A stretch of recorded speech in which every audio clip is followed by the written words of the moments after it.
September 2023. In one hospital in New York, a miracle happened when a 63-year-old woman defied all odds and gave birth to a bouncing baby girl. At that age, it was almost impossible.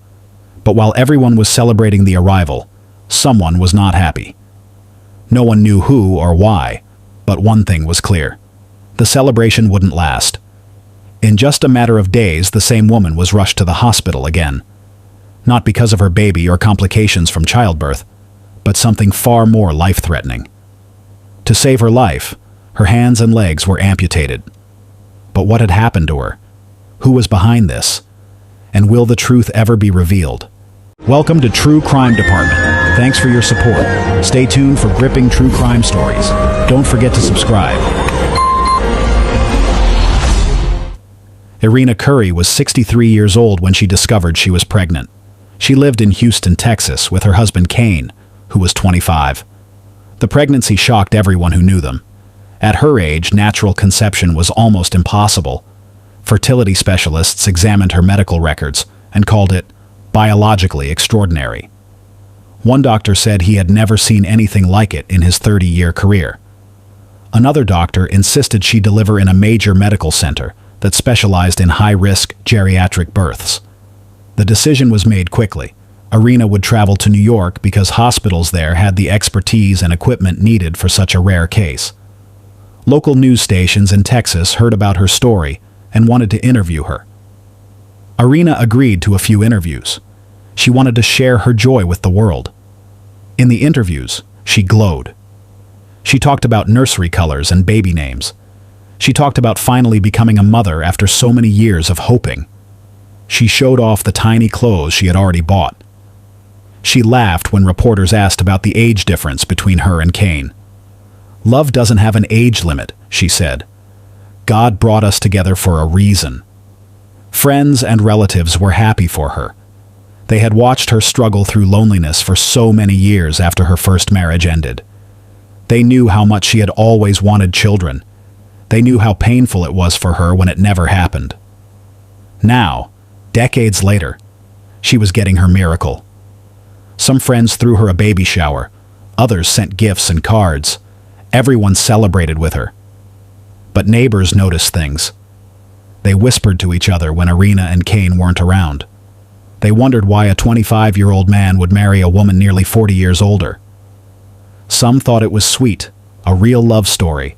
Others were more skeptical. They noticed that Kane didn't work. They noticed that Irina paid for everything. They noticed that Kane drove a new car that Irina had bought him. But no one said anything out loud. It wasn't their business. Irina didn't care what anyone thought. She was happy. But inside, something was shifting. The pregnancy had changed things in ways Irina couldn't see. What had started as a manageable situation was becoming complicated. A baby meant responsibilities. A baby meant public attention. A baby meant ties that couldn't be easily broken, and for someone, that was a problem. Before we continue, if you're finding this story gripping, do me a favor. Hit that like button, subscribe to the channel, and share this video with someone who loves true crime as much as you do. Your support keeps stories like this alive. Now let's continue. On August 28, 2023, Irina and Kane boarded a flight from Houston to New York. Irina was nervous during the flight. Her pregnancy made travel uncomfortable, but she was determined to see this through. Kane sat beside her, holding her hand during takeoff. He brought her snacks from his carry-on bag. He adjusted her pillow when she tried to rest. To anyone watching, he seemed like a devoted husband taking care of his pregnant wife. They landed at the airport in the early afternoon. The airport was crowded and loud. Irina felt overwhelmed, but Kane helped her navigate through the terminal. He carried both of their bags. He flagged down a taxi. He gave the driver the address of their rental apartment. The apartment was small but comfortable. It was close to the hospital, which was the whole point. Irina was relieved when they finally arrived. Over the next few days, Irina rested while Kane explored the neighborhood. He said he wanted to find good places to eat and figure out the best routes to the hospital. Irina stayed in the apartment most of the time. She watched television. She talked to friends and family on the phone. She told everyone how excited she was. She told them how good Kane was being to her. What Irina didn't know was that Kane's explorations had a different purpose.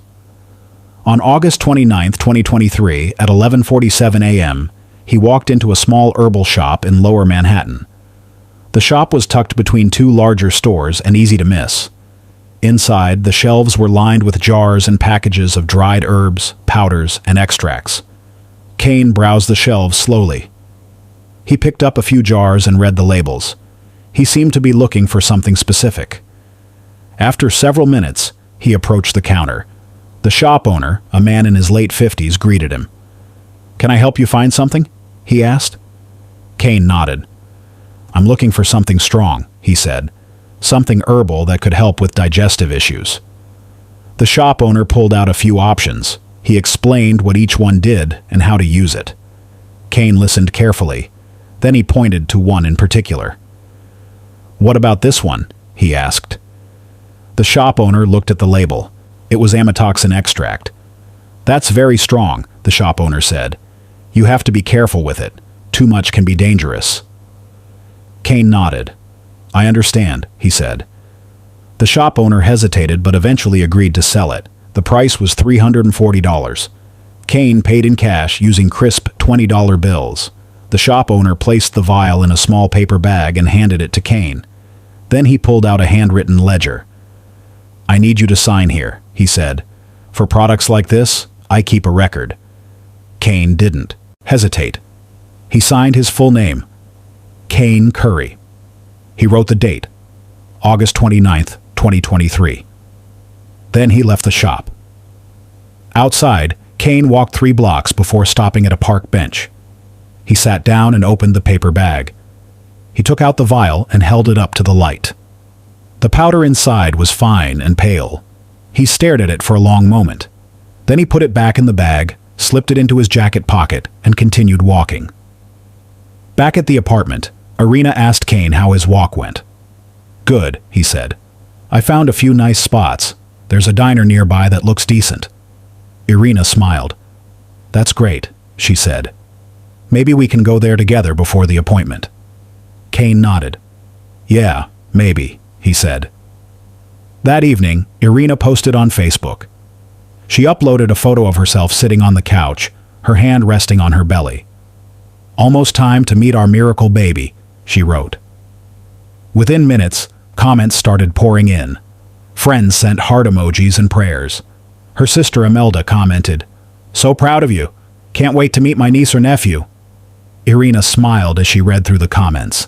She felt surrounded by love. Kane sat across the room, scrolling through his own phone. He wasn't reading comments on Irina's post. He was texting someone else, a woman named Brielle Washington. "How's New York?" Brielle asked. "Fine," Kane replied. "Just a few more days." Brielle sent back a heart emoji. "Can't wait to see you when you get back," she wrote. Kane didn't respond. He put his phone away and looked at Irina. She was still smiling at her phone, completely unaware. The next few days passed quietly. Irina had a prenatal appointment. The doctors examined her and confirmed everything was progressing well. They scheduled her induction for September 1st. Irina was relieved. "Just a few more days," she told Kane. "Then we'll finally meet our baby." Kane nodded. "Yeah," he said. "Just a few more days." On September 1st, 2023, Irina woke up early. She had been feeling contractions throughout the night, but they were mild. By morning, they were stronger and more regular. She woke Kane. "I think it's time," she said. Kane got out of bed quickly. He helped her get dressed and gathered the hospital bag they had packed days earlier. Then he called a taxi. The ride to the hospital felt long. Irina gripped Kane's hand as each contraction hit. "You're doing great," Kane said.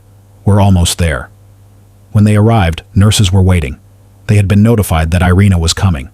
They helped her into a wheelchair and took her straight to the labor and delivery unit. Labor lasted 14 hours. It was difficult. Irina was exhausted. The pain was more intense than she had imagined, but the medical team was excellent.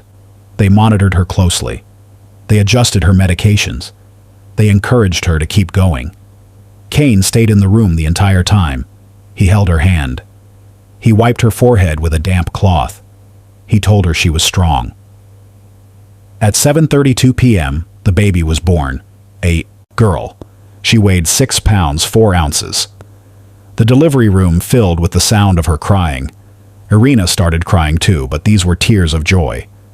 "She's here," Irina whispered. "Our baby is here." The nurses cleaned the baby and wrapped her in a blanket. Then they placed her in Irina's arms. Irina looked down at the tiny face. She was overwhelmed. After so many years of waiting, of hoping, of praying, she was finally holding her child. She kissed the baby's forehead. "Hello, Naomi," she whispered. She had chosen the name weeks ago. It meant pleasant or delight. It felt perfect. The nurses gestured for Kane to come closer. "Would you like to hold her?" one of them asked. Kane hesitated. He looked at the baby but didn't move. "Maybe in a minute," he said. The nurse found this odd but didn't push. She made a note in the medical chart. Father appeared distant. Did not hold baby immediately. Another nurse noticed Kane's behavior too. Later, she would recall the moment clearly. "He looked at the baby like it was a stranger's child," she said. There was no excitement, no emotion. He took one photo with his phone, then said he needed some air and left the room. The nurses exchanged glances but said nothing. Some fathers react differently to birth. Maybe he was overwhelmed. Irina didn't notice any of this. She was too focused on Naomi. She counted the baby's fingers and toes. She marveled at her tiny nose and perfect lips. She thanked the doctors and nurses over and over. "You saved our lives," she said. The medical team smiled. "You did all the work," one doctor said. "You're incredibly strong." On September 3, 2023, Irina was cleared to go home. The doctors gave her discharge instructions. They explained how to care for Naomi. They scheduled a follow-up appointment. Irina listened carefully and took notes. She wanted to do everything right. Kane helped her pack up their things. He carried Naomi's car seat. He pushed Irina in a wheelchair to the hospital entrance while a nurse carried Naomi. Outside, a taxi was waiting. Kane buckled Naomi's car seat into the back. Then, he helped Irina get in beside her. The drive back to the apartment was quiet. Irina stared at Naomi the entire time. She couldn't believe this was real. That evening, Irina was exhausted. Her body ached from labor. She was sore and uncomfortable. But she was also happy. Happier than she had been in years. Kane noticed how tired she looked. "Why don't you rest?" he said. "I'll keep an eye on Naomi." Irina was grateful. "Thank you," she said. "You're so good to me." Kane left the bedroom. He went into the kitchen. Irina could hear him moving around. She assumed he was making himself something to eat. She lay back on the bed and closed her eyes. Naomi stirred in the bassinet but didn't wake. Irina reached over and gently rocked the bassinet. Everything felt perfect. About 20 minutes later, Kane returned. He was carrying a cup of tea. "I made this for you," he said. Chamomile. It'll help you relax." Irina smiled. "You're too sweet," she said. She took the cup from him. The tea was warm and smelled faintly of herbs. She took a sip. It tasted normal. A little bitter, but chamomile always had a slight bitterness to it. Kane sat down beside her. He stroked her hair gently. "You did amazing today," he said. "I'm so proud of you." Irina's eyes filled with tears. "Thank you for being here with me," she said. "I couldn't have done this without you." Kane leaned down and kissed her forehead. "Get some rest," he said. "You need your strength." Irina finished the tea. She handed the empty cup back to Kane. "That was perfect," she said. "Thank you." Kane took the cup and left the room. Irina settled back into the pillows. She felt warm and relaxed. Within minutes, she was asleep. She had no idea that in a few hours, her life would change forever. Irina woke up at 4:47 a.m. Something was wrong. Her stomach felt like it was on fire. She sat up quickly, but the movement made everything worse. A wave of nausea hit her so hard she barely had time to react. She leaned over the side of the bed and vomited. Her body shook violently. She tried to call for Kane, but her voice came out weak and hoarse. Kane was asleep on the couch in the living room. He had said he wanted to give Irina space to rest with the baby, but now she needed him. "Kane!" she called out. Her voice was barely above a whisper. She tried again, louder this time. "Kane!" He didn't respond. She could hear Naomi starting to cry in the bassinet. The sound made Irina's heart break. She wanted to pick her up, but she couldn't move. Another wave of nausea hit. Irina vomited again. This time she noticed something terrifying. There was blood. Not a lot, but enough to scare her. She tried to stand, but her legs wouldn't support her. She collapsed back onto the bed. "Kane!" she screamed. This time, he heard her. Kane walked into the bedroom slowly. He didn't rush. He looked at Irina lying on the bed, pale and shaking. He looked at the mess on the floor. His face didn't change. "What's wrong?" he asked. His tone was flat, almost annoyed. Irina was crying now. "Something's wrong," she said. "I'm really sick. I think I need to go to the hospital."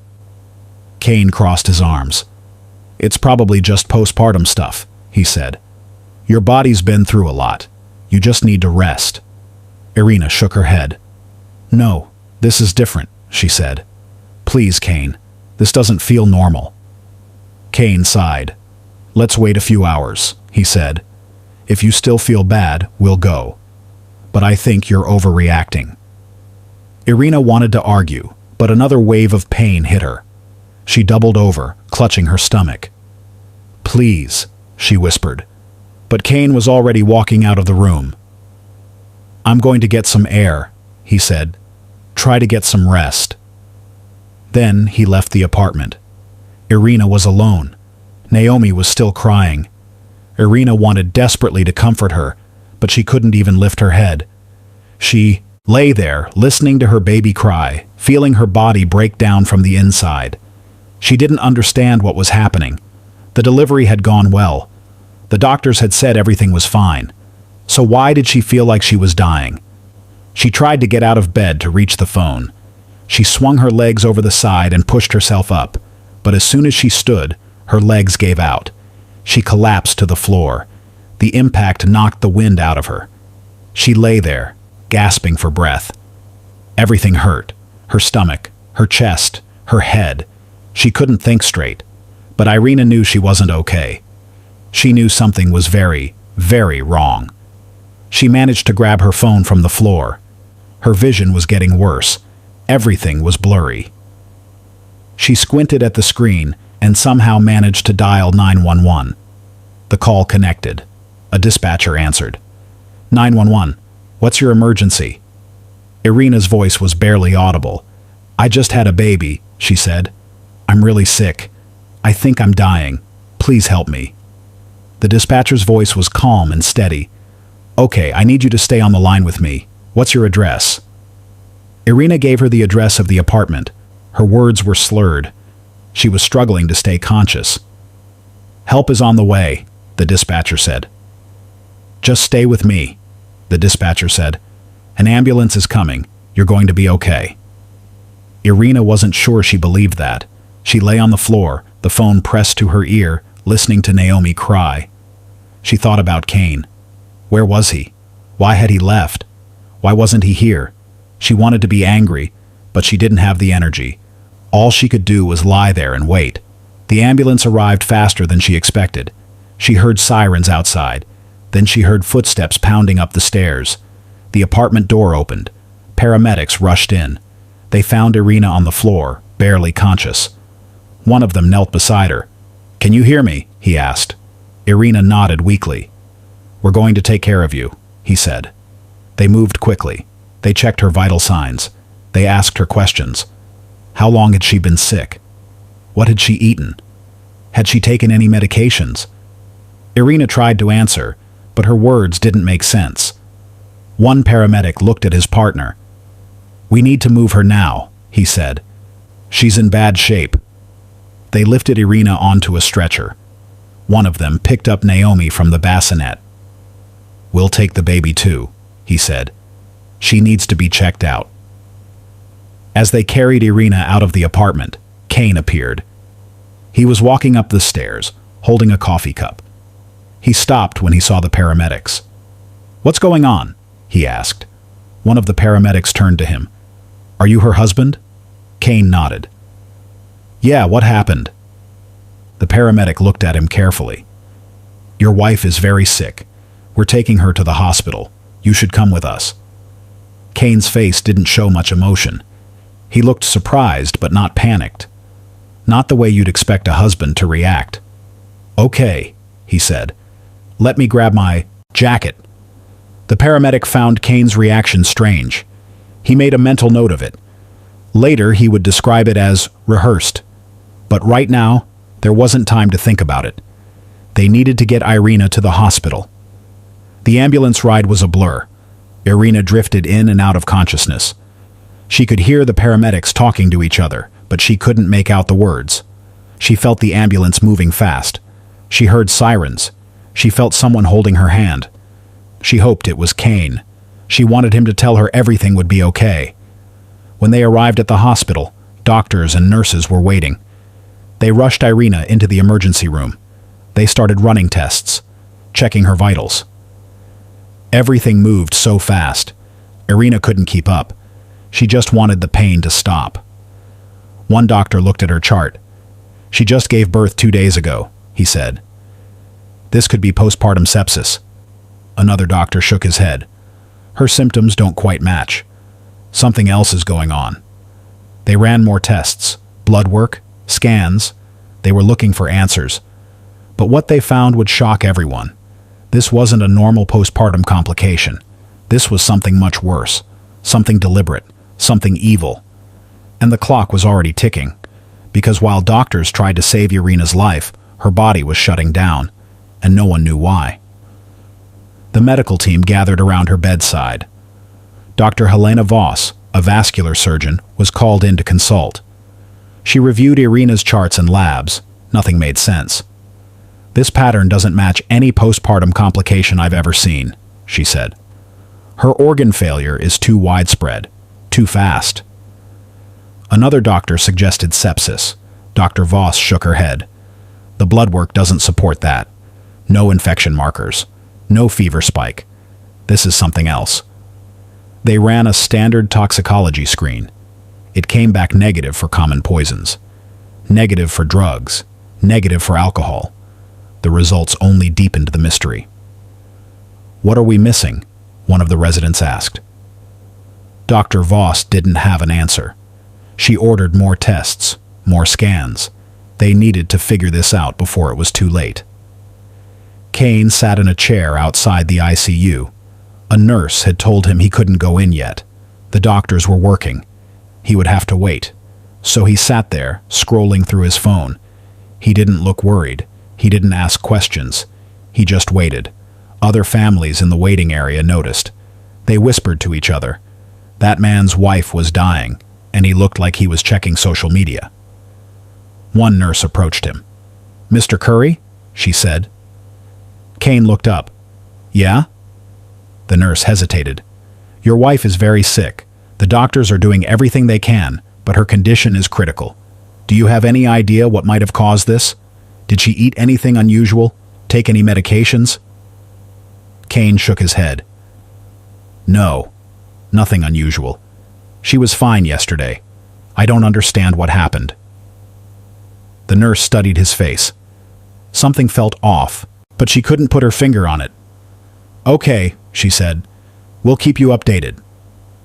She walked away, but she made a note in her own mind. This husband's behavior wasn't right. She had seen hundreds of families in crisis, panic, tears, desperation. But Kane showed none of that. He looked inconvenienced, not devastated. Back in the ICU, something new was happening. At 2:15 p.m., one of the nurses noticed Irina's hands. They were changing color. "Doctor, you need to see this," she called out. Dr. Voss came over immediately. She looked at Irina's hands. They were pale, almost white. She touched them, ice cold. She checked for a pulse in the wrist. Nothing. Check her feet, Dr. Voss said urgently. Another nurse pulled back the blanket. Irina's feet were the same. Pale. Cold. No pulse. Dr. Voss pressed on Irina's fingernail. Normally, when you press on a nail and release, the color should return within 2 seconds. That's called capillary refill. But Irina's nail stayed white. No blood was flowing to her extremities. Dr. Voss's heart sank. She knew what this meant. Her body is pulling all the blood inward to protect her vital organs, she explained to the team. Her heart and brain are still functioning, but everything else is being sacrificed. Peripheral circulation is shutting down. Her limbs are dying. The team worked frantically. They tried medications to improve blood flow. They adjusted her IV fluids. They checked and rechecked her vitals, but nothing worked. Over the next hour, Irina's hands and feet turned from pale white to purple. The tissue was dying. Necrosis was setting in. Dr. Voss made a decision. She called for a vascular ultrasound. The results confirmed her worst fears. There was no blood flow to Irina's hands or feet. 0. The tissue was already dead. If they didn't act soon, the dead tissue would release toxins into her bloodstream. It would poison her further. She would die. Dr. Voss had to have a conversation she dreaded. She walked out to the waiting area. "Mr. Curry," she called. Kane stood up. "Is she okay?" he asked. Dr. Voss gestured for him to follow her to a private consultation room. They sat down. Dr. Voss chose her words carefully. "Your wife is in critical condition," she began. "Her body is in shock. Her organs are failing. And now we have another problem. Her hands and feet have lost all blood circulation. The tissue is already dead. If we don't act immediately, the dead tissue will release toxins that will kill her." Kane stared at her. "What does that mean?" he asked. Dr. Voss took a deep breath. "It means we need to amputate. Both hands, both feet. It's the only way to save her life." The words hung in the air.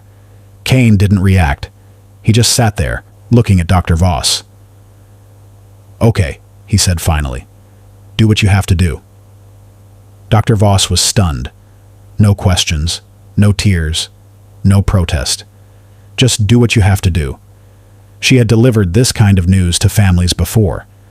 Usually, there was shock, denial, grief. People begged for alternatives. They asked if there was any other way. But Kane just accepted it, like she was telling him about routine blood work.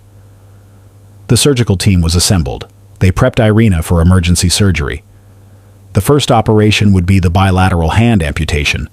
They would do the feet the next day if she survived. The anesthesiologist put Irina under general anesthesia. She had no idea what was about to happen to her body. The surgery began at 6 p.m. It lasted 4 hours. The surgeons worked carefully. They amputated both hands at the mid-forearm level. They tried to preserve as much tissue as possible for future prosthetics. They sutured. They bandaged. They moved efficiently. But the mood in the operating room was somber. This was a young mother. This was supposed to be the happiest time of her life. And instead, they were dismembering her to save her life. While his wife was in surgery, Kane sat in the waiting room. He ordered food delivery on his phone. Pizza. He ate it slowly, scrolling through messages. Other people in the waiting room stared at him. How could he eat at a time like this? One woman whispered to her husband. "That's the husband of the woman in surgery, the one who's losing her hands." Her husband shook his head in disbelief. The surgery ended at 10 p.m. Dr. Voss came out to update Kane. "The surgery went as well as could be expected," she said. "We were able to amputate both hands successfully, but we'll need to do the same for her feet tomorrow. She's not stable enough for both surgeries in one day." Kane nodded. "Okay, thanks." That was it. No other questions. No emotional response. Dr. Voss walked away, disturbed by what she had just witnessed. Irina was moved to a recovery area. She was still under anesthesia. Her arms were wrapped in thick bandages where her hands used to be. The medical staff who saw her cried. One nurse had to step out of the room. She couldn't handle it. This woman had just given birth. She was supposed to be holding her baby. and now she had no hands to hold anything. The next morning, September 5th, 2023, the second surgery was scheduled. Irina's feet had to go. The necrosis had spread. There was no saving them. The surgical team reconvened at 9 a.m. This time, the surgery lasted 5 hours. They amputated both legs below the knee. Again, they tried to preserve as much tissue as possible. Again, the operating room was heavy with grief. While the second surgery was happening, Irina's sister Imelda arrived at the hospital. She had flown in from Houston. She had been calling Kane for 2 days, demanding updates. He had been vague on the phone. "She's sick," he had said. "The doctors are working on it." But Imelda knew something was terribly wrong. She booked the next flight out. When Imelda arrived, she went straight to the ICU. A nurse stopped her. "I'm looking for my sister, Irina Curry," Imelda said. The nurse's face fell. "She's in surgery right now." "Are you family?" Imelda nodded. "I'm her sister. What's going on? Where's her husband?" The nurse directed Imelda to the waiting area. There she found Kane sitting in a chair, looking at his phone. "Kane!" Imelda said sharply. Kane looked up. "Oh, hey, Imelda," he said casually. Imelda was furious. "What the hell is going on? Why didn't you call me sooner? What happened to my sister?" Kane shrugged. "It all happened so fast. She got sick after we came home from the hospital. They brought her here. The doctors said her hands and feet were dying, so they had to cut them off." He said it so matter-of-factly that Imelda couldn't believe what she was hearing. "Cut them off?" she repeated. "You mean amputate? My sister lost her hands and feet?" Kane nodded. "Yeah, that's what I said." Imelda stared at him. She had never liked Kane. From the moment Irina introduced him, something had felt wrong. But Irina was happy, so Imelda had kept her mouth shut. Now, standing in this hospital, looking at this man who showed no emotion about his wife losing 4 limbs, Imelda's instincts screamed at her. Something was very, very wrong. "Where's the baby?" Imelda asked. Kane gestured vaguely. "NICU.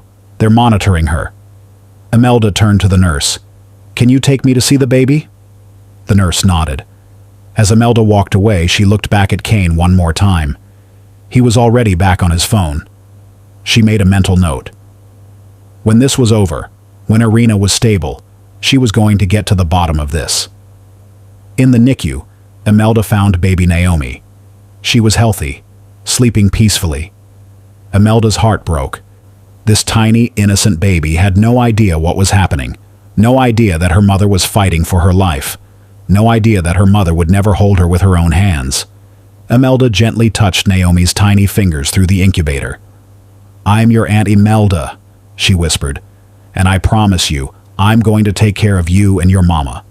I promise." On September 7, 2023, Irina regained consciousness. It happened slowly. First, she became aware of sounds, beeping machines, hushed voices, footsteps. Then she became aware of sensation. Pain. So much pain. Her entire body hurt. She tried to move, but something was wrong. She couldn't feel her hands. She couldn't feel her feet. Panic set in. Irina's eyes shot open. The bright lights of the ICU blinded her. She blinked rapidly, trying to focus. A nurse appeared above her. "Irina, can you hear me?" The nurse said gently. Irina tried to speak, but there was a tube in her throat. She gagged. The nurse quickly called for the doctor. Dr. Voss carefully removed the breathing tube. Irina coughed and gasped. Where am I?" Irina managed to say. Her voice was hoarse and weak. "You're at the hospital," Dr. Voss said. "You became very sick after you came home with your baby. We've been treating you for the past few days." Irina's mind was foggy. She tried to remember. The apartment. Kane. The tea. The pain. Then nothing. "Naomi," Irina said suddenly. "Where's my baby?" The nurse smiled. "Your baby is fine. She's healthy and safe. Your sister is taking care of her." Irina felt a small wave of relief. But something still felt wrong. She tried to lift her hand to touch her face, but her hand didn't move. She tried again. Nothing. Irina looked down. What she saw made no sense. Her arms ended at the forearms. Where her hands should have been, there were only bandages. She stared. Her brain couldn't process what she was seeing. She looked at her legs. Same thing. Her legs ended at the knees. More bandages. No feet. For a moment, Irina just stared. Then the reality hit her all at once. She screamed. A raw, primal scream that echoed through the ICU. "No, no, no!" she cried. She tried to sit up, but her body wouldn't cooperate. Nurses rushed over. Dr. Voss tried to calm her. "Irina, please.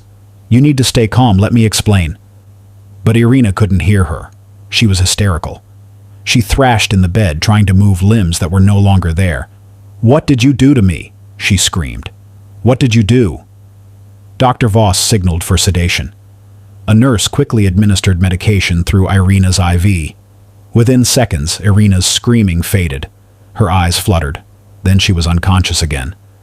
The medical team stood around her bed, shaken. This was the part they had dreaded, waking up and realizing what had been done. It was always traumatic, but for Irina, a new mother who should have been holding her baby, it was especially cruel. Dr. Voss sat down at her desk after leaving the ICU. She couldn't stop thinking about the case. Nothing about it made sense. Irina had been perfectly healthy during delivery. No complications. No warning signs. Then, 48 hours later, complete organ failure.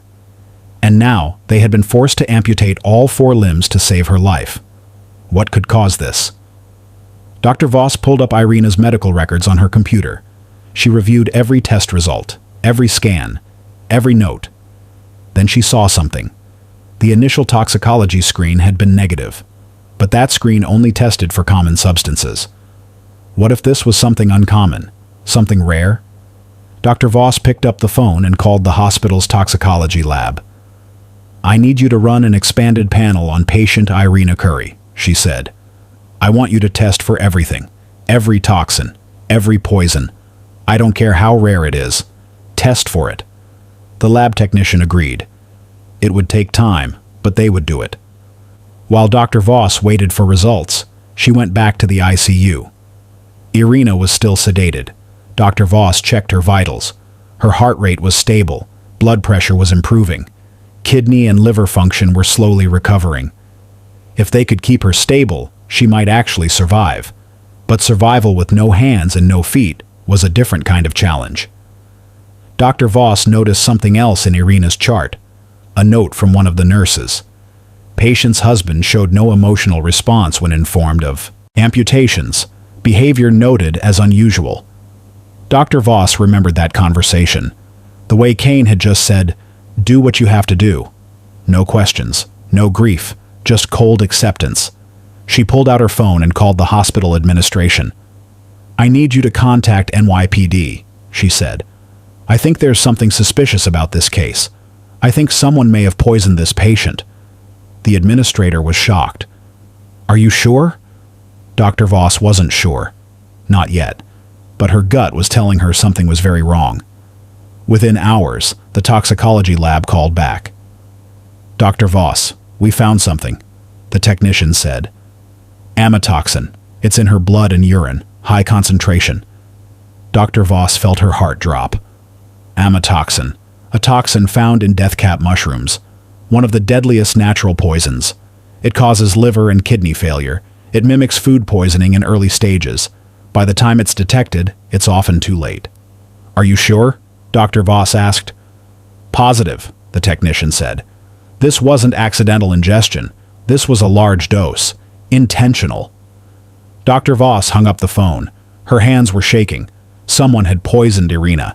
Someone had deliberately tried to kill her, and Dr. Voss had a pretty good idea who. Within an hour, 2 detectives arrived at the hospital. Detective Rosalind Pierce and Detective Calvin Hayes. They were from Manhattan South Homicide. Dr. Voss met them in a conference room and explained everything. The sudden illness, the organ failure, the amputations, and now the positive test for amatoxin. "Who had access to her food and drink?" Detective Pierce asked. Dr. Voss thought for a moment. She came home from the hospital on September 3rd. She got sick early morning on September 4th. So whoever poisoned her did it sometime on September 3rd. Her husband was with her the entire time. Detective Hayes wrote notes. What can you tell us about the husband? Dr. Voss described Kane's behavior, the lack of emotion, the strange responses, the way he seemed inconvenienced rather than devastated. It was the most unsettling thing I've ever witnessed, Dr. Voss said, and I've been doing this for 15 years. The detectives exchanged glances. They had seen this before, family members who showed no emotion because they were guilty. We need to interview him, Detective Pierce said, and we need to search their apartment. Can you keep him here for a while? Dr. Voss nodded. I'll tell him his wife needs him here. That should buy you some time. Detective Pierce made phone calls.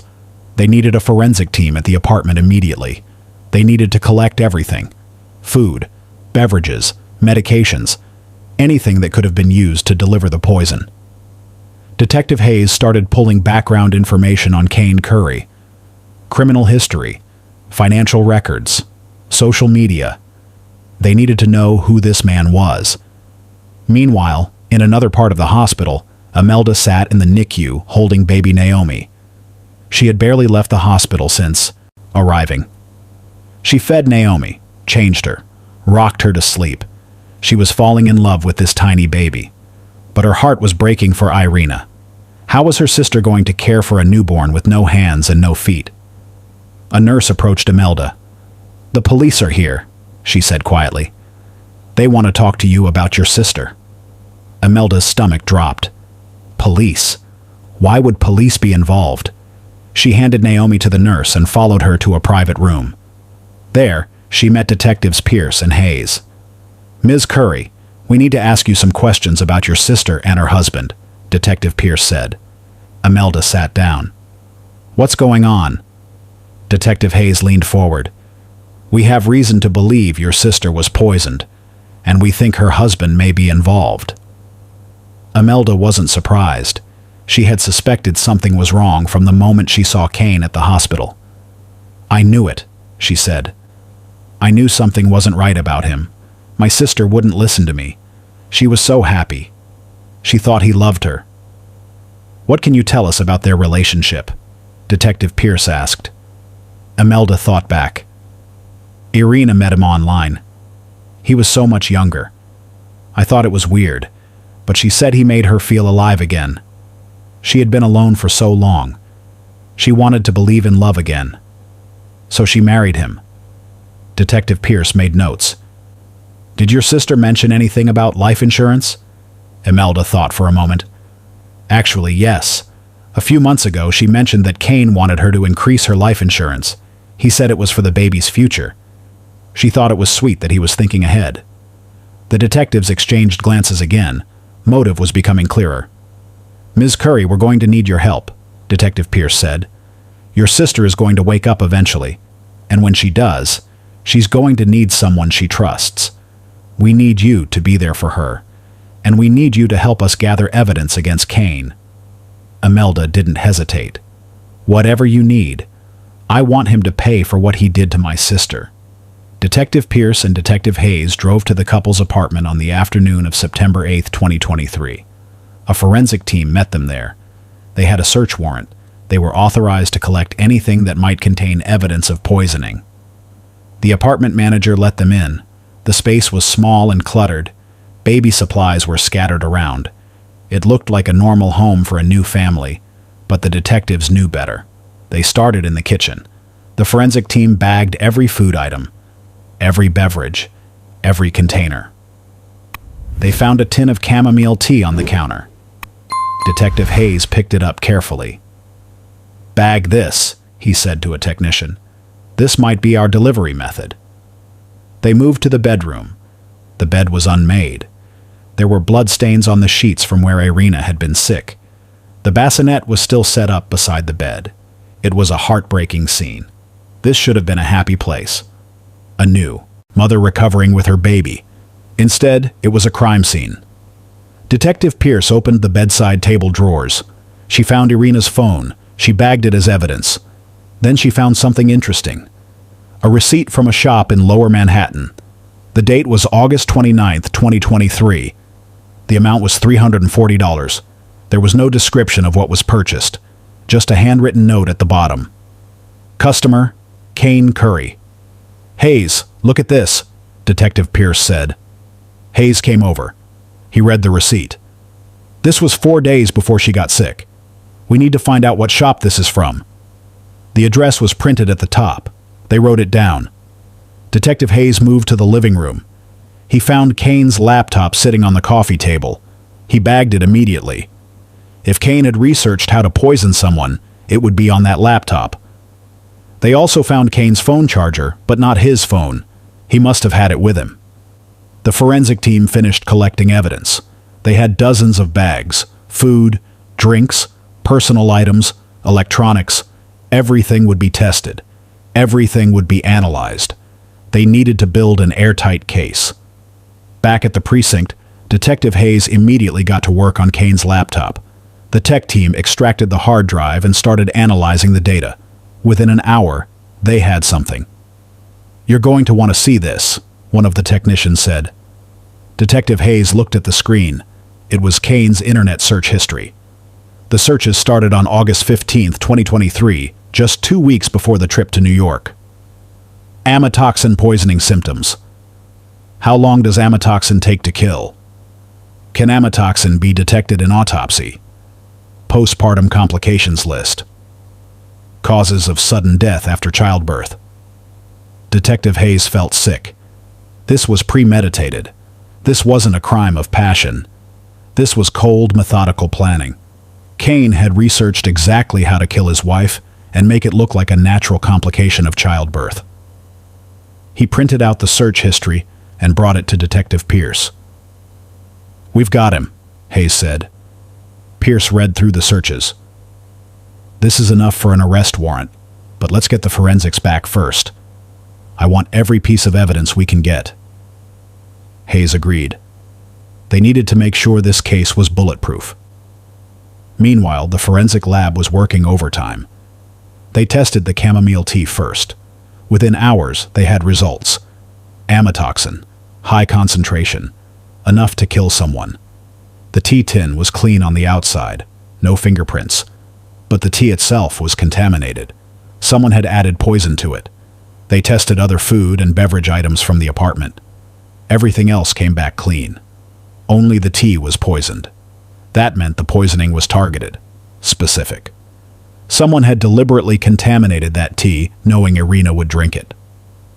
Detective Pierce decided it was time to talk to Kane. On September 8th, 2023, at 4:30 p.m., she called him and asked him to come to the hospital for an interview. She said it was routine. They needed to ask him some questions about Irina's medical history. Kane agreed. He showed up 30 minutes later. The interview took place in a small conference room. Detective Pierce and Detective Hayes sat across from Kane. They started with basic questions. "Mr. Curry, can you walk us through what happened on September 3rd? Kane seemed relaxed. Almost too relaxed.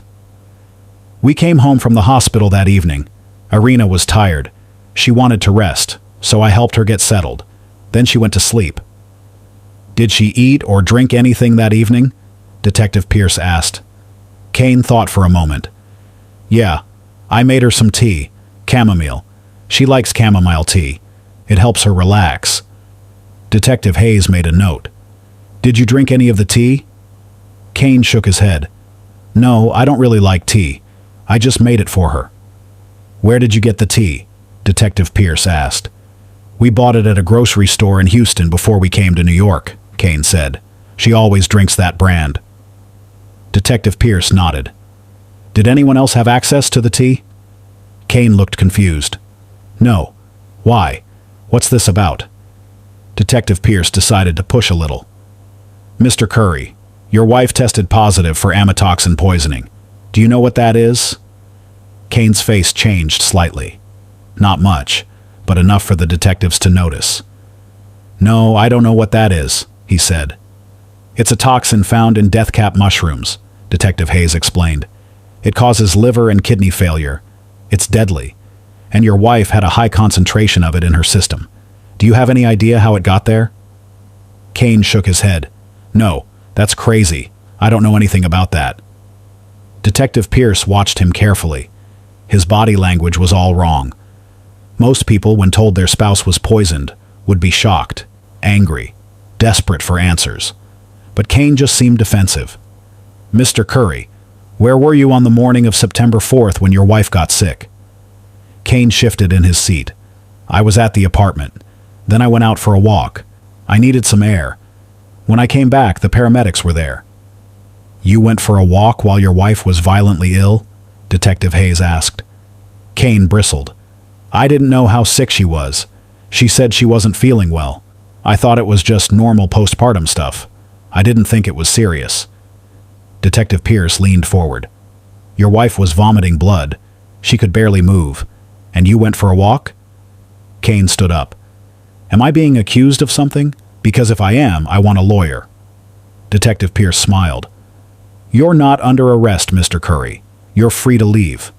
We're just trying to understand what happened. Kane walked to the door.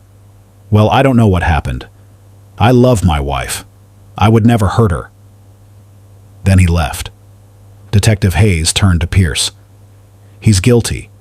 You saw his face when you mentioned amatoxin. He knows exactly what it is. Pierce nodded. We need to find out where he got it. Let's check out that shop on the receipt. The next day, September 9th, 2023, the detectives drove to the address on the receipt. It was a small herbal shop tucked between two larger stores in Lower Manhattan. The shop was narrow and cluttered, shelves lined with jars of dried herbs and powders. The owner, a man in his late 50s, greeted them as they entered. Can I help you? He asked. Detective Pierce showed her badge. We're investigating a case. We found a receipt from your shop. We need to ask you some questions. The shop owner looked nervous. What kind of case? Detective Hayes showed him a photo of Kane. Do you recognize this man? The shop owner studied the photo. Yeah, I remember him. He came in a few weeks ago. Bought some herbal extract. Detective Pierce pulled out her notebook.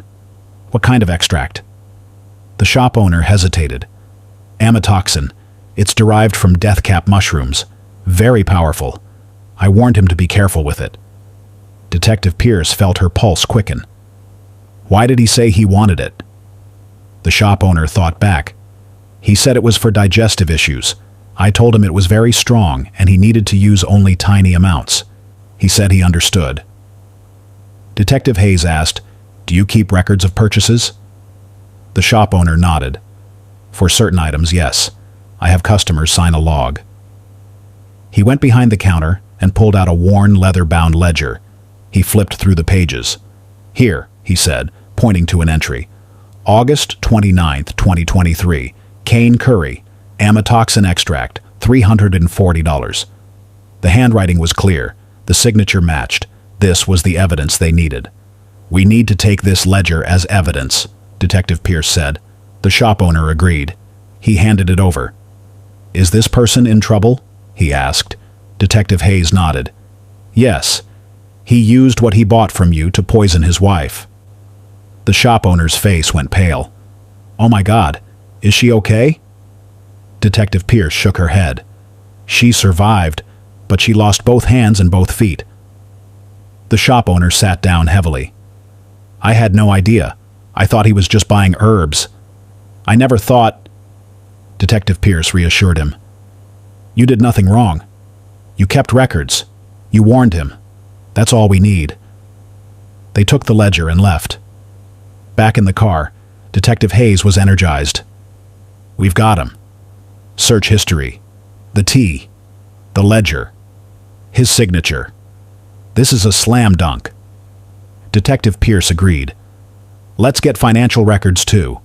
I want to know if there's a financial motive. They put in a request for subpoenas. Within 48 hours, they had Irina's financial records. What they found confirmed their suspicions. Irina's life insurance policy had been increased on August 15, 2023, from $500,000 to $2.3 million. Kane was the sole beneficiary. The detectives also found that Irina had paid off $127,000 of Kane's personal debts over the past 2 years. Bank statements showed Kane had no income, no job, no assets.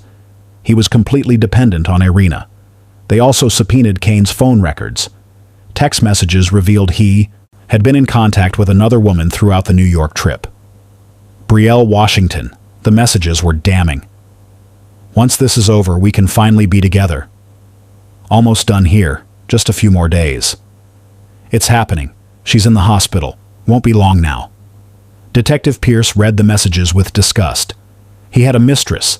He was planning to kill his wife and run off with another woman, and collect $2.3 million in the process. Detective Hayes pulled surveillance footage from the area around the herbal shop. The footage showed Kane entering the shop on August 29th. It showed him browsing, talking to the shop owner, leaving with a small bag. Then it showed him walking to a nearby park bench. He sat down. He opened the bag. He examined the vial. Then he put it in his pocket and walked away. "We have everything," Detective Hayes said. "Video, physical evidence, financial motive, text messages, internet search history, a signed ledger. This guy is done." Detective Pierce agreed. "Let's bring him in." Before moving on, a quick thank you to everyone watching and supporting this channel. Your presence truly keeps it alive. This community continues to grow because of people who believe in real, meaningful storytelling. Becoming a channel member unlocks exclusive extras, behind-the-scenes content, and directly helps us bring more powerful true stories to light. Your support makes a real difference, and we'd love to know who's here. Drop a comment below and tell us where you're watching from. If you're still tuned in right now, write "I'm still here" in the comments. Let's see who's watching till the end. Don't forget to like this video too. Now let's continue. On September 12, 2023 at 6:15 a.m., a team of NYPD officers assembled outside the Astoria apartment. Detective Pierce and Detective Hayes led the operation. They had an arrest warrant for Kane Curry. Charges: attempted murder, assault with intent to kill, and reckless endangerment. The officers positioned themselves, 2 at the front door, 2 covering the back exit. They knocked. Kane answered the door in sweatpants and a t-shirt. He looked like he had just woken up. "What's going on?" he asked, confused. Detective Pierce held up the warrant. "Kane Curry, you're under arrest for the attempted murder of Irina Curry." Kane's face changed. The confusion turned to panic. "What? No! This is a mistake." Officers moved quickly. They handcuffed Kane. They read him his Miranda rights and led him out of the apartment. Neighbors had started to gather. People whispered. Phones came out. Videos were taken. Kane kept his head down as they put him in the police car. Detective Hayes stayed behind to secure the apartment. They would do one more sweep for evidence. At Manhattan Central Booking, Kane was processed. Fingerprints, mugshot. He was placed in a holding cell. Detective Pierce watched through the one-way glass. Kane sat on the bench, staring at the wall. He didn't look scared. He looked angry, like he couldn't believe he had been caught. Later that day, Detective Pierce went to the hospital to tell Irina. Irina had been awake for a few hours. She was still in shock about her amputations. She hadn't asked many questions yet. She was too overwhelmed. But now, Detective Pierce had to tell her the truth. She had to tell her that her husband had tried to kill her. Imelda was in the room with Irina when Detective Pierce arrived. "Mrs. Curry, I'm Detective Rosalind Pierce with NYPD. I need to talk to you about what happened." Irina looked confused. "What do you mean?" Detective Pierce pulled up a chair. "We've been investigating your case. We believe you were poisoned, and we've arrested your husband." Irina stared at her. "What? No, that's not possible. Kane wouldn't..." Her voice trailed off. Detective Pierce took out a folder. "Mrs. Curry, I need to show you some evidence. It's going to be difficult to see, but you need to know the truth." Irina nodded slowly. She wasn't sure she wanted to know, but she had to. Detective Pierce showed her the internet search history. Irina read each line. Her face went pale. "No," she whispered. Detective Pierce showed her the ledger from the herbal shop. Kane's signature, the date, the item purchased, amatoxin extract. Irina's hands started shaking, or what was left of them. She looked down at her bandaged stumps. Then Detective Pierce showed her the text messages with Brielle. Irina read them slowly. "Once this is over, we can finally be together. She's in the hospital, won't be long now." Each message felt like a knife to the heart. Irina started crying, not just tears. Deep, gut-wrenching sobs. The kind of crying that comes from complete devastation. Imelda moved to her sister's side. She held her. "I'm so sorry," Imelda whispered. "I'm so sorry." Irina couldn't speak. She just cried. Everything she believed was a lie. The man she loved, the man she married, the man she thought was devoted to her. He had tried to kill her. He had poisoned her. He had watched her lose her hands and feet and felt nothing. Detective Pierce gave Irina a moment. Then she continued. "Mrs. Curry, we have enough evidence to charge your husband with attempted murder, but we need your help. We need you to testify about what happened that night, about the tea he made you, about how he acted when you got sick." Irina wiped her tears with her arm. It was awkward without hands. Everything was going to be awkward now. "I'll testify," she said. Her voice was shaky, but determined. "I'll tell you everything." Imelda squeezed her sister's shoulder. She was proud of her. Even in the midst of unimaginable pain, Irina was choosing to fight back. Detective Pierce spent the next hour taking Irina's statement. Irina described everything. The trip to New York, the delivery, coming home, the tea, the sickness, Kane leaving, having to call 911 herself, waking up without hands or feet. Every detail mattered. Every word would be used to build the case against Kane. When the interview was over, Detective Pierce stood to leave. "Mrs. Curry, I want you to know that we're going to do everything we can to make sure he pays for what he did to you." Irina nodded. "Thank you," she whispered. After Detective Pierce left, Irina turned to Imelda. "I don't understand," she said. "Why? Why would he do this to me?" Imelda didn't have an answer. How do you explain evil? How do you explain someone who marries you for money and then tries to kill you when you're at your most vulnerable? "I don't know, honey," Imelda said. "I don't know." The news of Kane's arrest spread quickly. Local news stations picked up the story. Young husband arrested for poisoning pregnant wife. Woman loses 4 limbs after husband allegedly poisons her. The headlines were everywhere. Social media exploded. People were outraged. How could someone do this? Kane was arraigned the next day. He pleaded not guilty. His court-appointed attorney argued that the evidence was circumstantial, that the internet searches could mean anything, that the text messages were taken out of context. But the judge wasn't buying it. Bail was set at $5 million. Kane couldn't afford it. He was remanded to Rikers Island to await trial. In jail, Kane had time to think. Time to reflect on what he had done. Or at least, that's what people hoped. But Kane wasn't reflecting. He was angry. He was angry that his plan had failed. He was angry that he had been caught. He was angry that Irina had survived. Most of all, he was angry about something he didn't even know yet. Something that would come out later.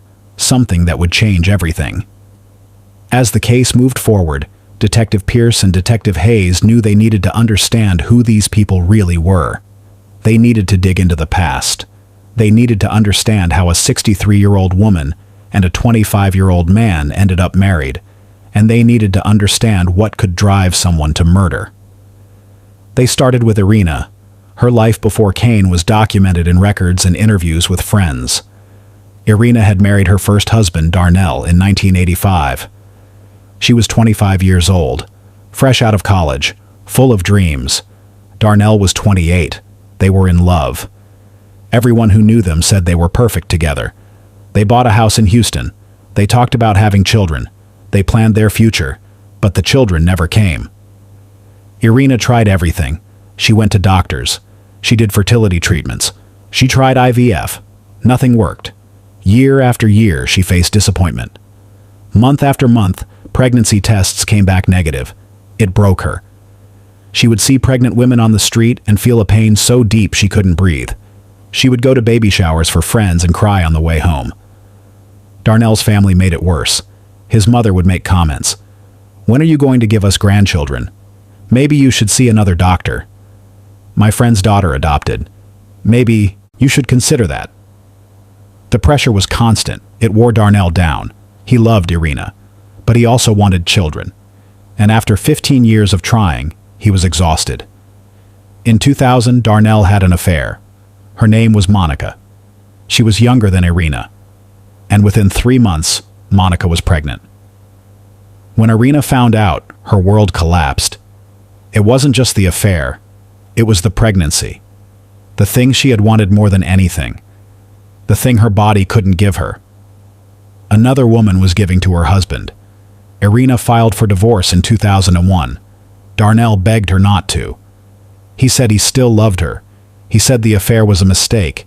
He said they could work through it. But Irina couldn't. Every time she looked at him, she saw the baby. The baby that should have been hers. The divorce was finalized in 2002. Darnell married Monica. They had the baby. A boy. They named him Darnell Jr. Irina heard about it through mutual friends. She didn't attend the wedding. She didn't send a gift when the baby was born. She cut all ties. She focused on work. She had a successful career in real estate. She made good money. She bought properties. She built wealth. But she was lonely, so incredibly lonely. For 20 years, Irina lived alone. She dated occasionally, but nothing serious. She couldn't trust anyone. She couldn't open her heart again. The pain of losing Darnell and the dream of children had scarred her too deeply. Her friends worried about her. Her sister Imelda tried to set her up on dates, but Irina always said no. She said she was fine alone. In 2009, Irina made one last attempt at having a child. She was 49 years old. She knew it was a long shot, but she had to try. She went to a fertility clinic. She used donor genetic material. They created an embryo, but the doctors said it wasn't viable. They said it wouldn't implant. They said she should give up. So she did. She walked away from that clinic and never looked back. She buried that dream forever. Or so she thought. In 2012, Darnell died of a heart attack. He was only 55. Irina heard about it from Imelda. She didn't go to the funeral, but she cried. She cried for what they had. She cried for what they lost. She cried for the life that could have been. Then came 2020, the COVID-19 pandemic. The world shut down. People were isolated, lonely, desperate for connection.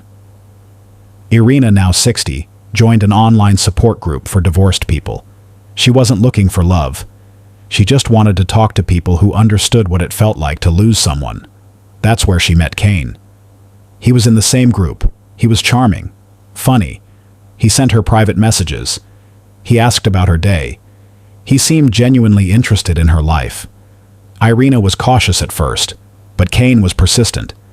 He made her laugh. He made her feel seen. For the first time in decades, Irina felt something stir inside her. Hope. They started video chatting, then phone calls that lasted hours. Kane told her about his difficult childhood, his absent mother, his hard life. Irina's heart went out to him. She wanted to help him. She wanted to give him the love he had never received. And Kane said all the right things. He told her she was beautiful. He told her age didn't matter. He told her he had never met anyone like her. In 2021, Kane flew to Houston to meet Irina in person. The moment she saw him, she was smitten. He was young and handsome. He smiled at her like she was the only woman in the world. They spent a week together, and by the end of it, Kane proposed. Irina said yes without hesitation. They married 2 months later. Irina's friends were concerned. The age difference was significant. And Kane had no job, no education, no prospects. But Irina didn't care. She was happy. For the first time since her divorce, she was happy. She told her friends to mind their own business. This was her life, her choice, her love. Now, Detective Pierce sat in an interview room with one of Irina's closest friends, a woman named Patricia. "Did you ever suspect Kane was using her?" Detective Pierce asked. Patricia sighed. "Of course I did. We all did. But Irina wouldn't listen. She was so desperate to be loved. So desperate not to be alone. She would have given him anything." Detective Hayes was working on Kane's background. What he found was disturbing. Kane's mother, Latoya, had given birth to him when she was just 15 years old. She was a child having a child.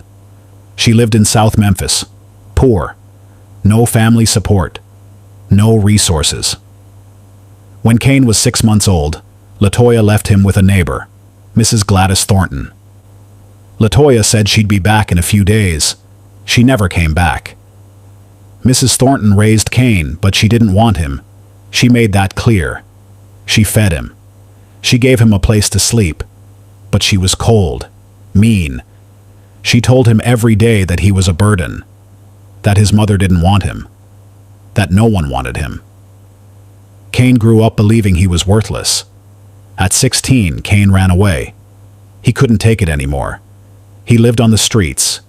He slept in shelters. He stole food when he had to. He tried to go to school, but it was impossible. He had dreams of playing football. He was fast. He was good. But with no one to support him, no one to drive him to practice, no one to pay for equipment, those dreams died. By 18, Kane was deep in survival mode. He started using drugs, marijuana at first, then pills, then harder stuff. He stole to support his habit.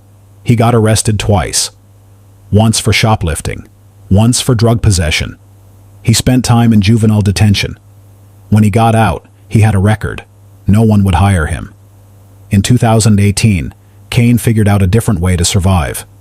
He started dating older women. Women who had money. Women who were lonely. Women who wanted to feel young again. Kane learned how to be charming, how to say what they wanted to hear, how to make them feel special, and in return, they gave him money, paid his bills, bought him things. It was easy, easier than working, easier than stealing. Detective Hayes tracked down 3 women Kane had dated before Irina. The first was a 52-year-old woman named Donna. "He told me he loved me," Donna said during the interview. "He said I was the only one who understood him. I paid off his car loan, $15,000. Then one day he just disappeared, blocked my number. I never heard from him again." The second was a 58-year-old woman named Phyllis. "He lived with me for 6 months," Phyllis said. "I paid for everything, food, rent, clothes. Then I found out he was seeing someone else. When I confronted him, he got angry. He said I was too old for him, that I was lucky he stayed as long as he did. Then he left." The third was a 61-year-old woman named Vivian. "He was sweet at first," Vivian said, "but then he started asking for money. Loans, he called them. He said he'd pay me back. I gave him $8,000. He never paid me back. When I asked about it, he said I was being selfish, that if I really loved him, I wouldn't care about money." Detective Hayes saw the pattern. Kane was a predator. He targeted vulnerable women, women who were lonely, women who had money. He used them, and when they were no longer useful, he moved on. But with Irina, something was different. Irina had more money than the others, a lot more, and she had life insurance. Detective Pierce interviewed Mrs. Gladys Thornton, the woman who raised Kane. Mrs. Thornton was 78 now. She lived in a nursing home in Memphis. "I did my best with that boy," she said. "But he was always trouble, always angry, always ungrateful. I'm not surprised he turned out bad. His mama didn't want him, and neither did I, really. But what was I supposed to do? Let him starve?" Detective Pierce asked. "Did he ever show signs of violence?"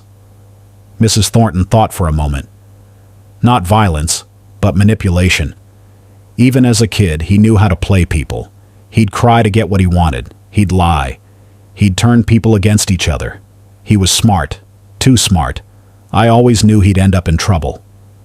Detective Hayes also found Kane's old friends from Memphis. One of them, a man named Kendrick, agreed to talk. "Kane was my boy back in the day," Kendrick said. "But he changed. When we were teenagers, he was just trying to survive. We all were. But then he got this idea that the world owed him something. He'd say stuff like, 'I'm going to get mine. One way or another, I'm going to get what I deserve.' I thought he meant he'd get a job or something. I didn't know he meant he'd take it from people." As Detective Pierce reviewed all the interviews, a psychological profile emerged. Kane was a man shaped by abandonment and abuse. He had never learned to form real emotional connections. He had never learned empathy. He saw people as tools, resources to be used, and when they were no longer useful, he discarded them. But Irina was different. Irina wasn't just a resource. She was an obstacle. The pregnancy tied him to her. The baby would complicate his plans. So he decided to eliminate her. The detectives now had a complete picture. Irina, a woman scarred by childlessness and betrayal, desperate for love. Kane, a man shaped by abandonment and survival, incapable of real connection. Two people who should never have met. But they did, and the result was tragedy. But there was another startling discovery. You see, 3 weeks after Irina's amputations, the hospital ran routine genetic screening on baby Naomi. This was standard procedure for babies born to high-risk mothers. The screening checked for genetic disorders, chromosomal abnormalities, anything that might affect the baby's health. The results came back on September 22, 2023. Dr. Nina Holloway, the hospital geneticist, reviewed the results. Something was off. The genetic markers didn't match what she expected. She ran the test again. Same results. She sat back in her chair, confused. This made no sense. She picked up the phone and called Dr. Voss. "Helena, I need to talk to you about baby Naomi's genetic screening," Dr. Holloway said. Dr. Voss was in the middle of reviewing patient charts.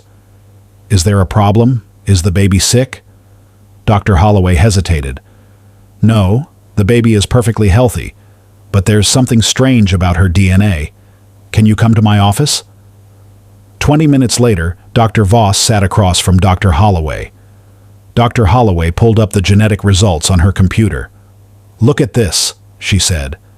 "These are Naomi's genetic markers, and these are the markers from Irina and Kane that we have on file from their medical records." Dr. Voss studied the screen. "Okay, so what's the problem?" Dr. Holloway pointed to specific markers. "Naomi shares genetic material with Irina. That's confirmed. She's definitely Irina's biological child. But look at the paternal markers. They don't match Kane at all, not even close. This baby is not his biological child." Dr. Voss's eyes widened. "Are you sure? Could there be a mistake?" Dr. Holloway shook her head. "I ran the test twice. I'm certain. Kane is not Naomi's biological father." Dr. Voss sat back. "How is that possible? Did Irina have an affair?" Dr. Holloway pulled up more data. "I don't think so. Look at these additional markers. They suggest the presence of donor genetic material, specifically genetic material that's been cryopreserved, frozen. I think this baby was conceived from a frozen embryo." Dr. Voss was confused. But Irina didn't mention any fertility treatments. She said this was a natural pregnancy. Dr. Holloway nodded. "That's what makes this so unusual. I think the embryo was implanted years ago and somehow remained dormant. Then, for reasons we don't fully understand, it activated and began developing. It's called delayed implantation. It's extremely rare in humans. But it does happen." Dr. Voss thought about this. "So Irina had fertility treatment years ago. The embryo didn't implant right away. It stayed dormant in her uterus. And then, decades later, it suddenly activated?" Dr. Holloway nodded. "That's my theory. I need to talk to Irina to confirm. But that's the only explanation that makes sense." The next day, Dr. Holloway met with Irina in her hospital room. Imelda was there too. Irina was in a wheelchair now, learning to navigate without hands or feet. She looked up when Dr. Holloway entered. "Is something wrong with Naomi?" Irina asked, panic in her voice. Dr. Holloway smiled reassuringly. "No, Naomi is perfectly healthy. But I need to ask you some questions about your medical history, specifically about fertility treatments." Irina looked confused. "Fertility treatments? That was years ago. Why are you asking about that now?" Dr. Holloway pulled up a chair. "Irina, when we ran genetic screening on Naomi, we discovered something unexpected. Naomi is your biological child, but she's not Kane's biological child." Irina stared at her. "What? That's impossible. I didn't cheat on Kane. I would never." Dr. Holloway interrupted gently. "I don't think you cheated. But the genetic markers suggest Naomi was conceived using donor genetic material. Did you ever undergo fertility treatment that used donor sperm or donor embryos?" Irina's face changed. Recognition flashed across it. "Oh my God," she whispered. 2009. I did fertility treatment in 2009 with my first husband. We used donor material because his sperm quality was poor, but they said it didn't work. They said the embryo wasn't viable." Dr. Holloway nodded. "I think that embryo did implant, but it remained dormant for years. Then for some reason it activated, and Naomi began developing." Imelda spoke up. "Is that even possible? An embryo staying dormant for 14 years? Dr. Holloway admitted, "It's extremely rare. There are only a handful of documented cases. But yes, it's possible." Irina was crying. "So Naomi is mine, but she's not Kane's." Dr. Holloway confirmed. "That's correct." Irina looked at her sister. He didn't know. All this time he thought the baby was his, but she wasn't. Imelda put a hand on her sister's shoulder. "It doesn't matter. She's your baby. That's what matters." But it did matter, because this information changed everything. The detectives needed to know. Dr. Holloway called Detective Pierce immediately. When Detective Pierce heard the news, she understood the implications.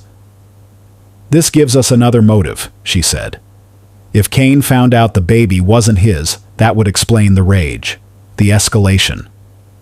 But here's the thing. Kane didn't know. Not yet. He would find out during the investigation. And when he did, everything would make sense. The poison, the timing, the cold detachment. Kane had resented the pregnancy from the beginning. But if he had known the baby wasn't even his, that would have pushed him over the edge."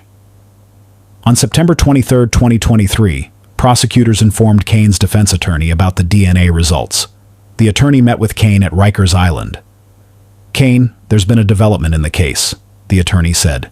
"The baby, Naomi, she's not your biological child." Kane's face went blank. "What?" The attorney explained the genetic testing, the donor material, the delayed implantation. Kane stood up.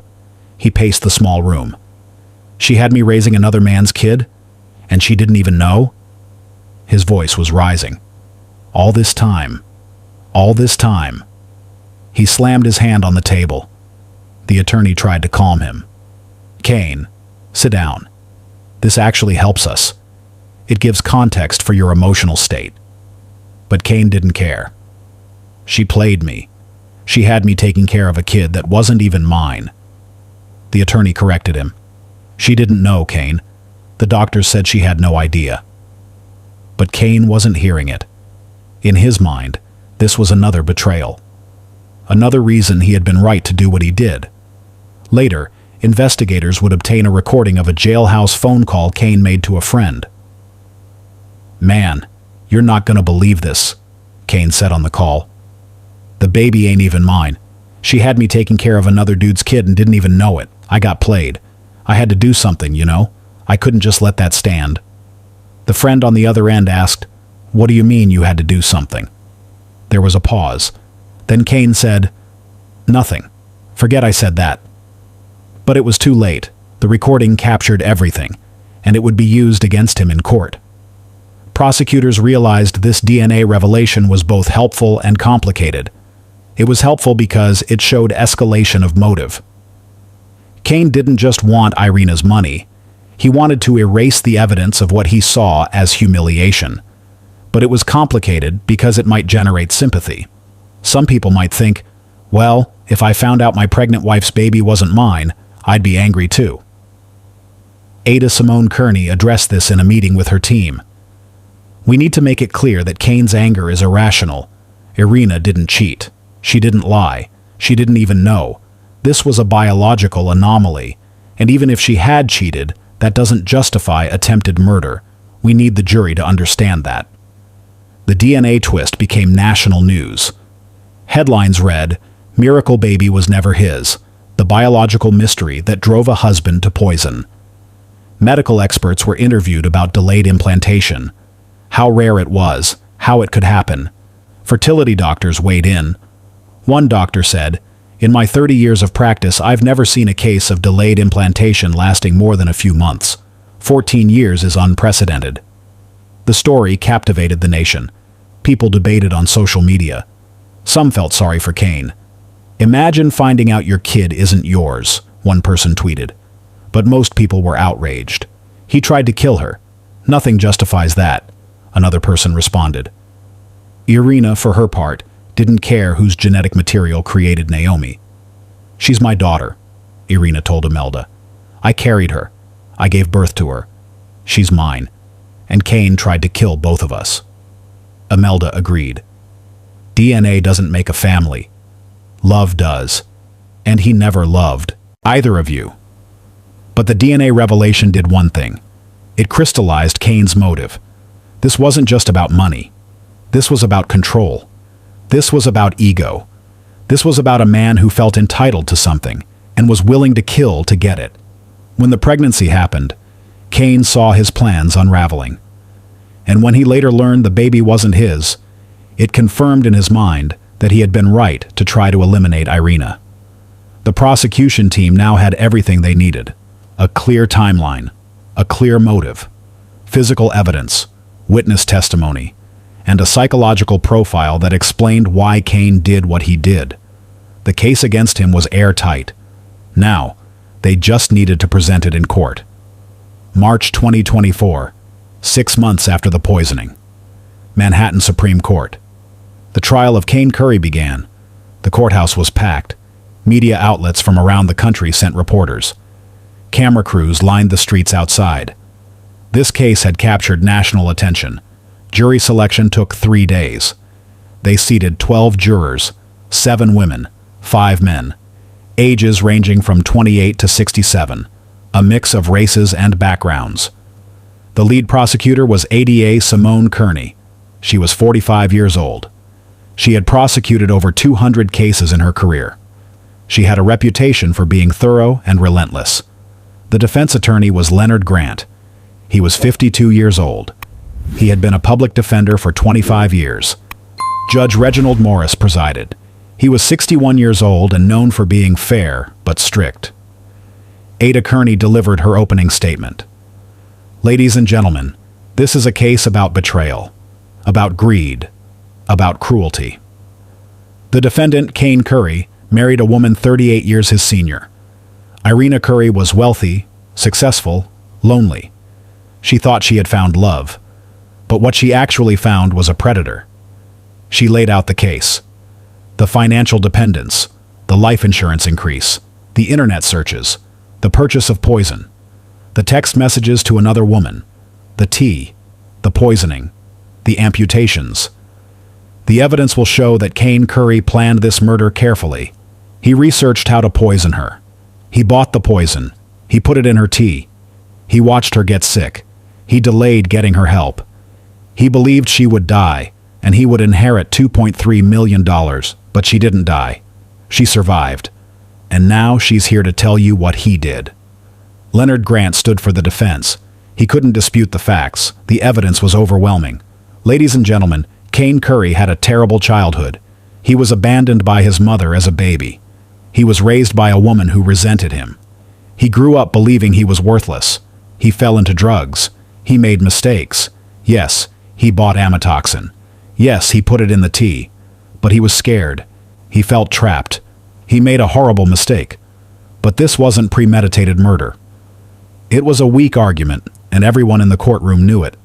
The prosecution presented its evidence over 3 days. Dr. Marshall Green, a toxicology expert, explained what amatoxin was and how deadly it could be. The concentration found in Irina Curry's system was 4.7 micrograms per liter of blood. That's a lethal dose. Mrs. Curry should have died. The jury watched CCTV footage from the herbal shop. Kane entering, browsing, purchasing the vial, examining it on a park bench. The shop owner testified and produced the ledger with Kane's signature. I warned him the substance was very strong. I told him to be extremely careful. He said he understood. Financial analyst Dwight Patterson testified about Irina's wealth. Mrs. Curry was worth approximately $3.8 million. The life insurance policy was increased from $500,000 to $2.3 million on August 15, 2023. Kane Curry was the sole beneficiary. The jury also learned that Irina had paid off $127,000 of Kane's debts, and that he had no income of his own. Text messages to Brielle Washington were displayed. Once this is over, we can finally be together. Almost done here, just a few more days. It's happening. She's in the hospital. Won't be long now. Brielle testified under immunity. He told me his wife was much older. He said they were in a loveless marriage. I thought he meant divorce. I didn't know he meant this. Dr. Helena Voss described the medical crisis and the amputations. When I told the defendant his wife would lose all 4 limbs, he said, "Do what you have to do. No questions. No tears. No emotion." In my 15 years of practice, I've never seen a family member react that way. Then came day 4, Irina's testimony. The courtroom was beyond capacity. Irina was wheeled in. She wore a simple blue dress.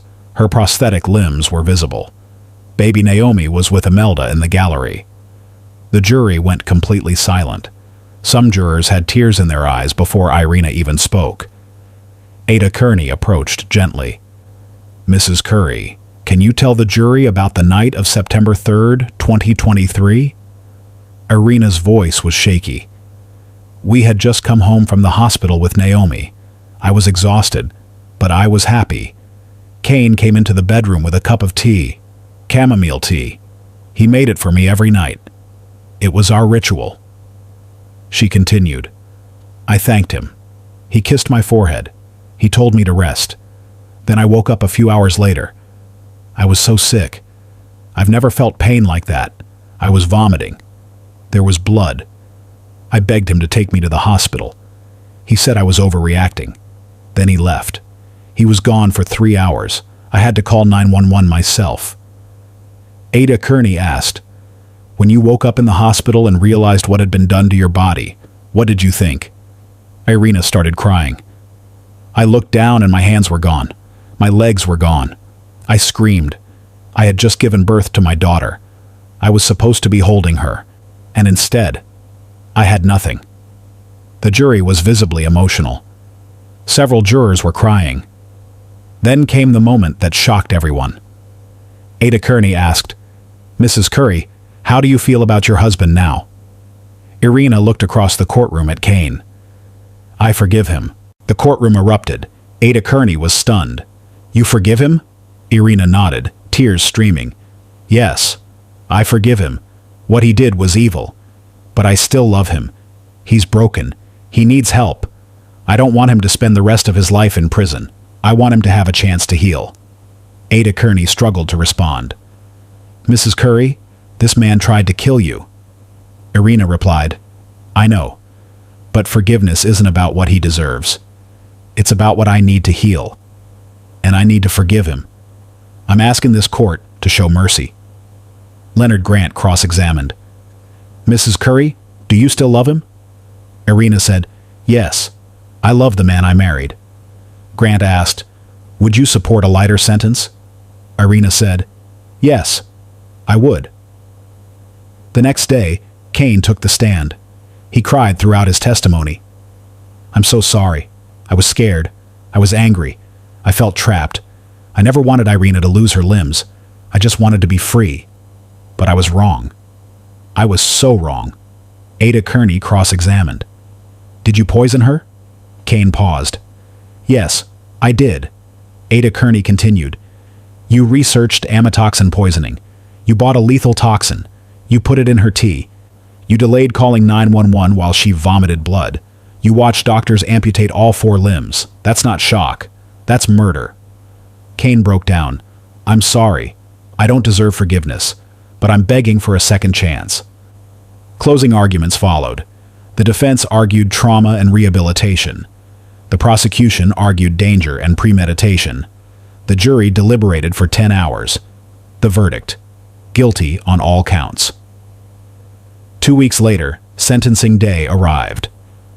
Irina addressed the court. Your Honor, I know my husband is guilty, but I'm asking you to show mercy. I still love him. I forgive him. Please give him a chance to heal. Judge Morris was moved but firm. Mrs. Curry, your capacity for forgiveness is extraordinary, but this court must balance mercy with justice. He sentenced Kane Curry to 25 years to life in prison, with possibility of parole after 20 years. You betrayed the woman who loved you. You poisoned her. You watched her lose her limbs.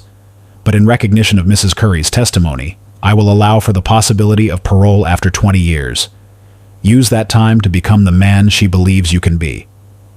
Irina wept. Kane was sobbing. As he was led away, he turned to Irina. Their eyes met. He mouthed, I'm sorry. I love you. Irina nodded. I love you too. Currently, Irina has been discharged from rehabilitation. She had learned to use advanced prosthetics. Every day was a struggle. Learning to do basic tasks without hands was difficult. Learning to walk on prosthetic legs was painful. But Irina refused to give up. She had Naomi. Baby Naomi is thriving, healthy, happy. Imelda continued to live with Irina in Houston. She helped with everything: feeding Naomi, cooking meals, helping Irina get dressed. Imelda had put her life on hold to care for her sister and niece. Irina adapted to motherhood as best she could. It was difficult with prosthetic limbs. She couldn't hold Naomi the way she wanted to, but she could be there. She could sing to her. She could love her. Naomi is the reason I'm still here, Irina said. She's my miracle. Irina gave her first public interview to a major news network. She sat in her living room and told her story. She warned other women about financial predators. If someone marries you for your money, they might kill you for it too. But she also said something that shocked viewers. I forgive Kane, I still love him, and I believe he can change. The interviewer pressed her.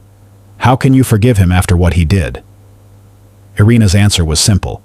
Because holding on to hate will destroy me. I've already lost my hands and legs. I won't lose my heart too. Public reaction was divided. Some admired her forgiveness. Others thought she was suffering from trauma bonding. Social media was brutal. But Irina didn't care. In July 2024, she started visiting Kane in prison. She went every week, and she brought baby Naomi with her. The first visit was emotional. Kane broke down as soon as he saw Irina. I don't deserve this. I don't deserve you coming here. Irina's voice was calm. You're still my husband, and Naomi deserves to know her father. Kane looked at the baby. But she's not mine. The DNA test, Irina interrupted. She's ours. Biology doesn't define family. Love does. They talked for 2 hours. Before she left, Irina told him something that would change everything. I'm going to get you out of here sooner. I'm going to fight for you. Kane couldn't believe it. Why would you do this? Irina's answer was simple. Because I believe in second chances. News of Irina's prison visit spread. Media covered it extensively. Psychologists weighed in on television. Some said it was trauma bonding. Others said her forgiveness was genuine. The debate raged on. In August 2024, Irina hired attorney Daphne Whitaker. Daphne specialized in sentence reductions. She was skeptical. Mrs. Curry, your husband was convicted of attempted murder. Getting a reduction is going to be nearly impossible. Irina was determined. I don't care how hard it is. I want him home. I want him to be a father to Naomi. Daphne asked, Do you understand that he tried to kill you? Irina nodded. I understand. But I also understand that he was broken. That he needs help, not punishment. In September 2024, Daphne filed a motion for sentence reduction.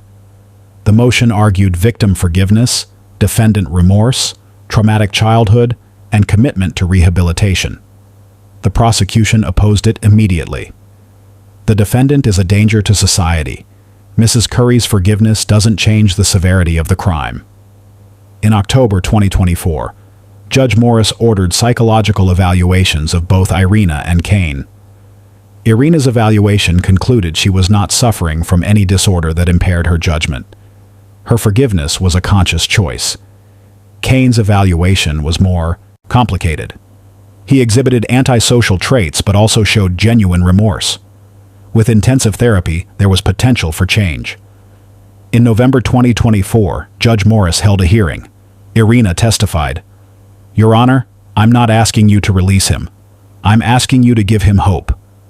Reduce his sentence so he can come home in 10 years instead of 20. He's not a monster. He's a broken man who made a terrible mistake. Judge Morris asked, Mrs. Curry, are you afraid of your husband? Irina shook her head. No, I love him. What he did came from fear, not hate. And fear can be healed. Ada Kearney argued against it. Your Honor, this man researched how to kill his wife. He bought poison. He administered it. This was premeditated murder. Judge Morris took 2 weeks to decide. On November 28, 2024, he issued his ruling. He denied immediate sentence reduction, but he agreed to reevaluate in 5 years if Kane met 3 conditions: exemplary behavior, completion of rehabilitation programs, continued remorse. Judge Morris addressed Kane. Mr. Curry, your wife has given you forgiveness. Don't waste it. You have 5 years to prove you're worthy of a second chance. Kane was crying. Thank you, Your Honor. I promise. Irina was disappointed but not defeated. 5 years. I can wait 5 years. Imelda was still skeptical. Irina, I'll never trust him. Irina smiled sadly.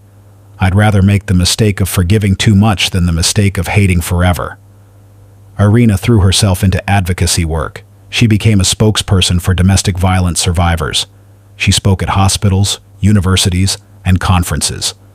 She pushed for stricter laws around financial exploitation. She also advocated for prison reform and rehabilitation programs.